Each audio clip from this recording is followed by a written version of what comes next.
இன்றைக்கி நாங்கள் பிரியாணி செய்ய போகிறோம். வெஜ் பிரியாணி, தக்காளி சாதம் கூட சொல்லிக்கலாம்.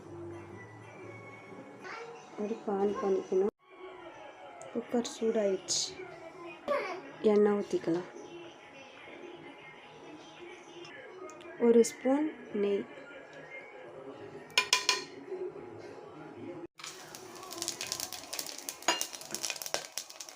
போட்டுக்கலாம்.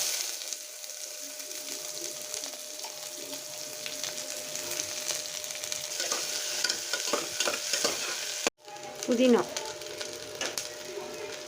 ஒரு கைப்பிடி போட்டுக்கோங்க.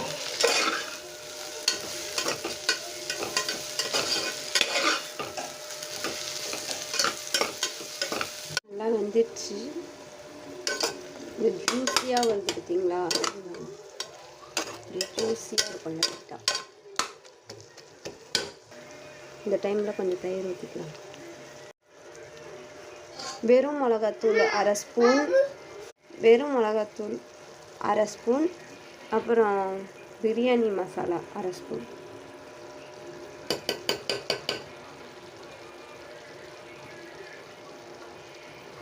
ஒரு கப்பு அரிசிக்கு 2 கப்பு தண்ணி.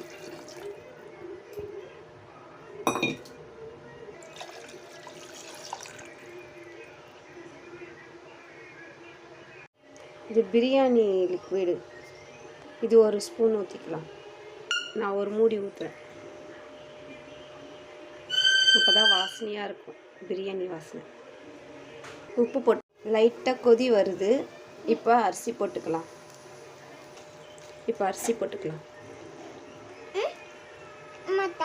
இருமா தரேன். வைக்கணும். இந்த விசில் வரப்போகுது.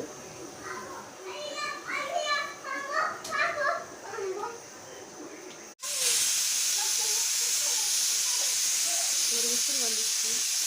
இன்னும் ஒரு விசில் வந்துச்சுன்னா ஆஃப் பண்ணிடலாம். இல்லை ஒரு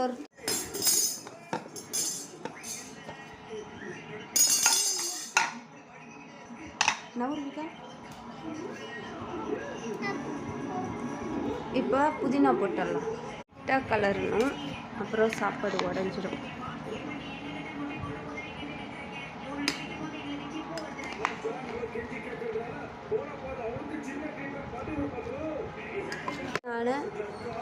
வெஜ் பிரியாணி ரெடி.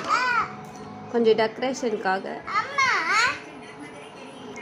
பனானா, பச்சடி, ரசகுல்லா, ஜாங்கிரி, முட்டை வச்சுருக்கேன்.